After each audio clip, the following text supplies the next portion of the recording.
नितिन नवीन को आज औपचारिक तौर पर बीजेपी का राष्ट्रीय अध्यक्ष चुन लिया गया। इसका ऐलान हो गया, उन्हें सर्टिफिकेट दे दिया गया, उनका स्वागत कार्यक्रम भी किया गया।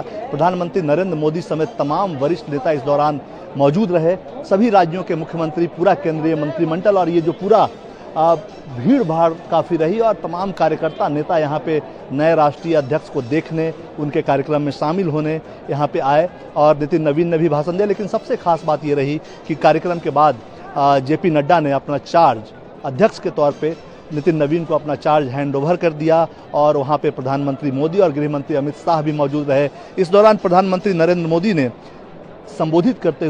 लोगों को संबोधित करते हुए साफ साफ कहा कि नितिन नवीन मेरे बॉस हैं। यानी इसका सीधा सीधा मतलब ये है, चूंकि 45 साल के युवा को राष्ट्रीय अध्यक्ष बीजेपी ने बनाया है, ऐसे में एक सवाल जरूर उठता था कि क्या वरिष्ठ नेता उनके साथ कदम से कदम मिलाकर चल पाएंगे। तो प्रधानमंत्री ने उन सभी जो प्रश्न चिन्ह थे, सवाल थे, उसको अपने बयानों के जरिए खत्म करने का प्रयास किया और अपने जुबान से ये आम कार्यकर्ताओं तक संदेश पहुंचाने का प्रयास किया कि नितिन नवीन ही अब इस पार्टी के बॉस हैं, इसलिए सभी को सम्मान के साथ उनके दिशा निर्देशों पर चलना होगा। कैमरामैन नितिन के साथ कुमार गौरव, न्यूज़ 24 दिल्ली। भारतीय जनता पार्टी के नए बीजेपी अध्यक्ष का आधिकारिक घोषणा हो गई, चयन हो गया। अब देखना होगा कि जो संगठन का चयन होना है, यानी कि अब आने वाले समय में संगठन में पूरी तरीके से परिवर्तन होगा। जितने भी पदाधिकारी थे, 3 साल का समय होता है, वो पूरा हो चुका है और अब जो है ऊपर से नीचे तक बदलाव की प्रक्रिया शुरू होगी और सबकी निगाहें अब उस तरफ हैं कि नए राष्ट्रीय अध्यक्ष अपनी टीम किस रूप में गठित करते हैं। क्या बीजेपी का नया जो संगठन पार्टी का जो टीम होगी वो पूरी तरीके से युवा शक्ति की होगी या उसमें अनुभवी लोगों को भी जगह मिलेगी। कैमरामैन नितिन के साथ प्रशांत देव, न्यूज़ 24 दिल्ली। राहुल गांधी अपने संसदीय क्षेत्र रायबरेली के दौरे पर हैं। इस दौरे के बीच में उन्होंने मनरेगा बचाओ संग्राम नाम से एक कार्यक्रम की शुरुआत की। राहुल गांधी कल शाम अपने संसदीय क्षेत्र रायबरेली पहुंचे थे। आज सुबह एक क्रिकेट टूर्नामेंट का उद्घाटन करने के बाद उन्होंने ऊंचाहार क्षेत्र से मनरेगा बचाओ संग्राम नाम से एक कार्यक्रम की शुरुआत की। इस बीच राहुल गांधी के रायबरेली पहुंचने पर समाजवादी पार्टी ने भी उनका स्वागत किया और कुछ इलाकों में पोस्टर लगाए गए जिसमें अखिलेश यादव को 2027 का और राहुल गांधी को 2029 का कैप्टन बताया गया। मनरेगा बचाओ संग्राम कार्यक्रम के दौरान राहुल गांधी ने रायबरेली और आसपास के जिलों के लोगों के साथ एक चौपाल की और बताया कि कैसे कांग्रेस की सरकार में मनरेगा को लागू करके उनको काम का अधिकार दिया था और अब कैसे मोदी सरकार ने इस बिल को परिवर्तित करके उनके अधिकार को छीन लिया है। रायबरेली के बाद अब कांग्रेस मनरेगा बचाओ संग्राम कार्यक्रम को अलग अलग दूसरे जिलों में भी आयोजित करेगी। कैमरा पर्सन धर्मेंद्र कुमार साहू के साथ मानस श्रीवास्तव, रायबरेली, न्यूज़ 24। पंजाब कांग्रेस में जातिगत टिप्पणियों को लेकर पूरी तरह से विवाद गरमाया हुआ है। दरअसल पंजाब के पूर्व मुख्यमंत्री चरणजीत सिंह चन्नी ने एक जाति विशेष का नाम लेने के बाद दलितों का मुद्दा उछाल दिया और इसके बाद पंजाब की जो राजनीति वो पूरी तरह से गरमाने लगी है। बेशक पंजाब कांग्रेस के अध्यक्ष अमरिंदर सिंह राजा बड़िंग ने इससे साफ इनकार किया है कि कांग्रेस एक है, लेकिन जिस तरह से अलग अलग चर्चाएं भी चल रही हैं और कांग्रेस का एक गुट ने तो आला कमान को पत्र तक लिख दिया है कि उनको मिलने का समय दिया जाए ताकि पंजाब में कांग्रेस की ग्राउंड जीरो पर क्या स्थिति है इसके लिए कांग्रेस आला कमान को बताया भी जाए। 23 तारीख को कांग्रेस आला कमान ने एक इमरजेंसी बैठक भी बुला ली है जिससे मौजूदा पंजाब में जो कांग्रेस के हालात हैं उनके ऊपर विचार चर्चा किए जाने की पूरी संभावना है। कैमरामैन गंभीर सिंह राणा के साथ विशाल इंग्लिश, न्यूज़ 24 चंडीगढ़। ऑपरेशन सिंदूर के दौरान कर्नल सोफिया कुरैशी पर दिए गए मध्य प्रदेश सरकार के मंत्री विजय शाह के बयान का मामला भी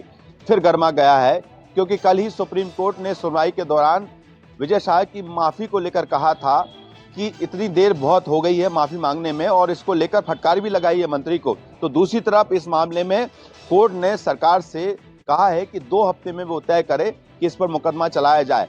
आपको बता दें कि इस मामले में अब सियासत भी शुरू हो चुकी है।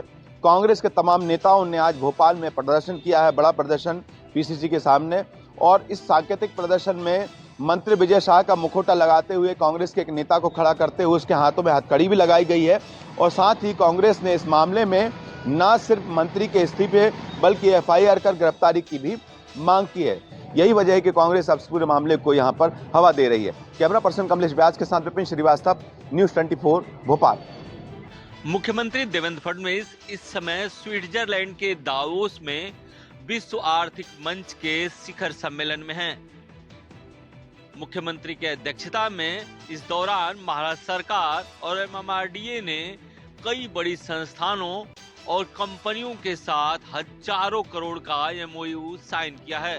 ये MOU हर सेक्टर में साइन हुए हैं, जैसे real estate, data centre, logistic centre, renewable energy.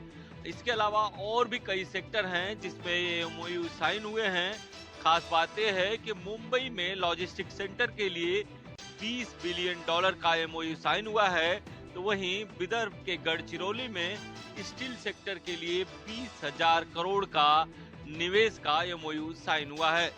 इस दौरान मुख्यमंत्री देवेंद्र फडणवीस ने कहा कि महाराष्ट्र को 1 ट्रिलियन की इकोनॉमी बनाने में यह मंच काफी बड़ा योगदान देगा। अंचल के साथ इंद्रजीत सिंह, न्यूज़ 24 मुंबई।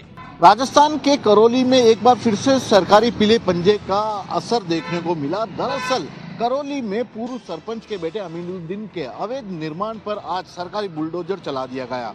अमीरुद्दीन पर आरोप है कि उन्होंने कई सारे फ्रॉड किए हैं, उन पर कई आपराधिक मामले भी दर्ज हैं। इसके अलावा करौली दंगे के वे मास्टरमाइंड भी कहे जा रहे थे। इसके बाद से ही लगातार उन पर शिकंजा कसता जा रहा था। इन्हें कई बार नोटिस भी दिया गया और उनके बिल्डिंग निर्माण की अनुमति को भी प्रशासन ने रद्द कर दिया। इससे एक बात फिर से साफ हो गई है कि राजस्थान सरकार अब जीरो टॉलरेंस की नीति पर काम कर रही है और जितने भी अवैध निर्माण है उसे ध्वस्त करने की प्रक्रिया में उसके अधिकारी लगातार प्रयास करने में जुटे हुए हैं। श्रीवत्सन, जयपुर, न्यूज़ 24। अहमदाबाद में फिर हुआ बड़ा बुलडोजर एक्शन, सैकड़ों निर्माण किए गए ध्वस्त। वटवा के वानरवट तालाब परिसर को कराया गया अतिक्रमण मुक्त। इस मेगा डिमोलिशन में करीब 58,000 वर्ग मीटर जमीन मुक्त की जा रही है। 430 रेजिडेंस और 30 व्यावसायिक सहित 460 से अधिक अवैध निर्माण ढाए जा रहे हैं। कार्रवाई के लिए एमसी के 300 से अधिक कर्मचारी अधिकारी, 350 से ज्यादा पुलिस जवान, 12 हिटाची और 4 जेसीबी मशीनों का चाक चौबंद इंतजाम किया गया है। 2010 से रह रहे लोगों के लिए वैकल्पिक आश्रय और एमटीएस बसों की व्यवस्था की गई है। 2018 और हाल ही में नोटिस भी जारी किए गए थे।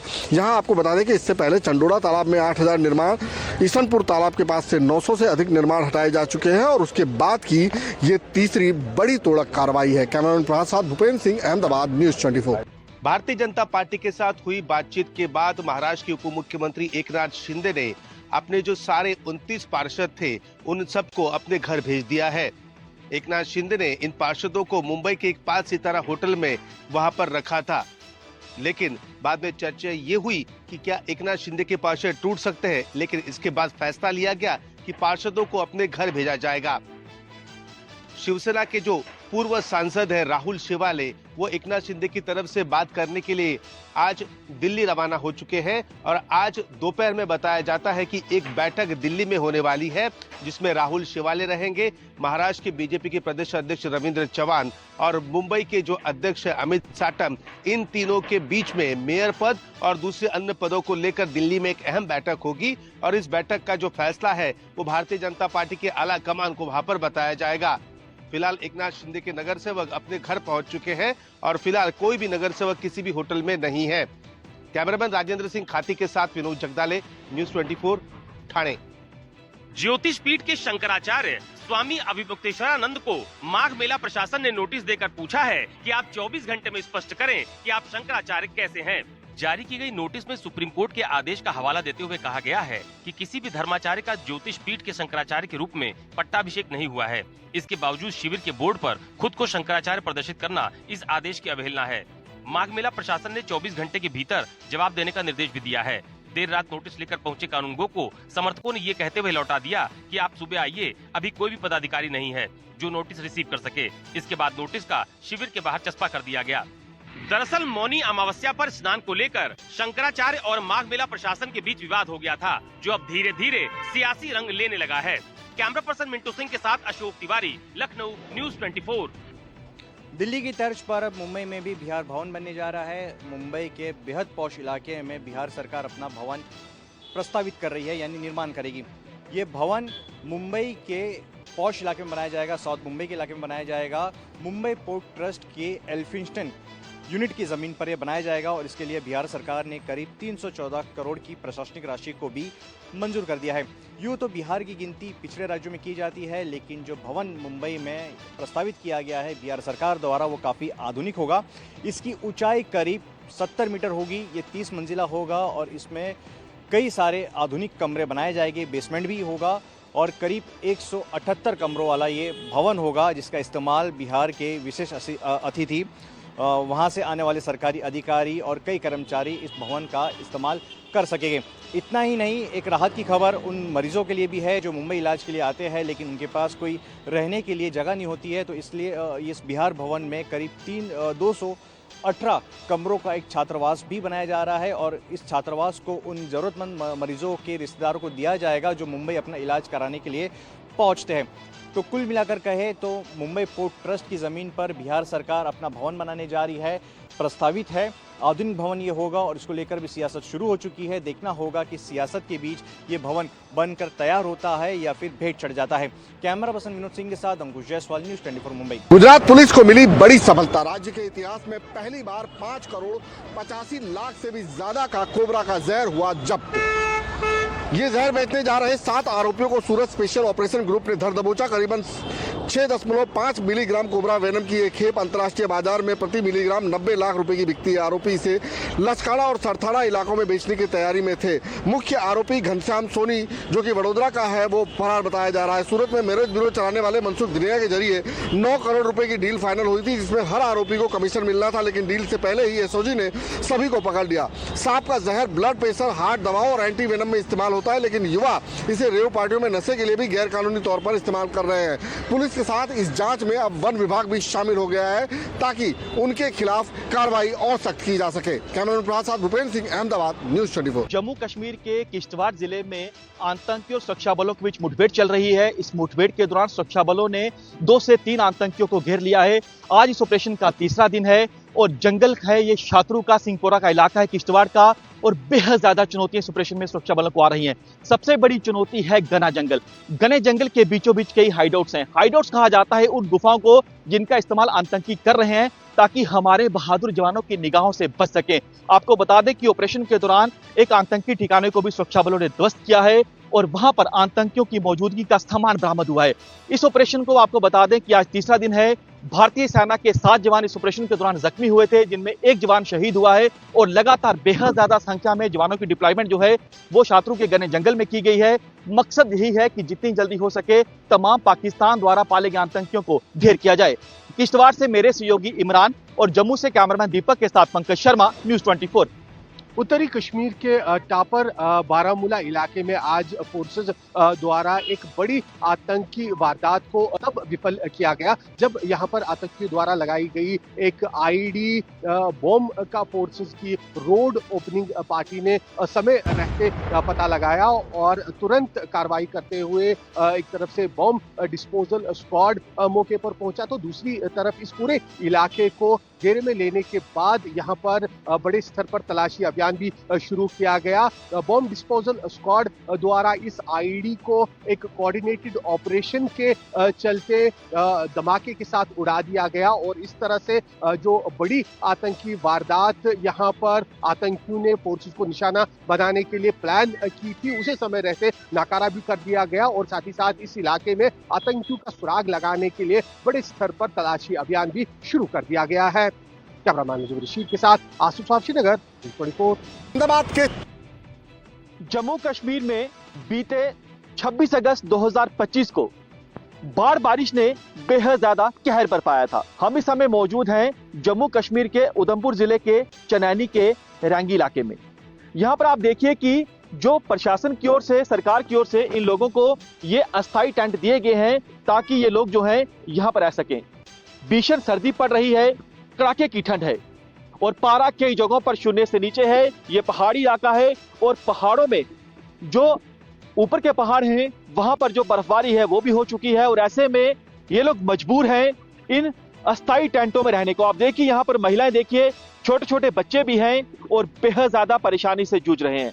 आज कई महीने बीत चुके हैं लेकिन ये लोग अभी भी इसी तरह से अस्थायी टेंट में रहने को मजबूर हैं। लोगों की यही डिमांड है कि लोगों को सुरक्षित जगह पर 5-5 मरले के प्लाट मिलने चाहिए, जो मुआवजा है वो उचित इन्हें मिलना चाहिए। आप अंदाजा लगाइए कि कितनी मुश्किल में इस समय जो है अपना जीवन व्यतीत कर रहे हैं। कैमरामैन ओंकार के साथ पंकज शर्मा, न्यूज़ 24।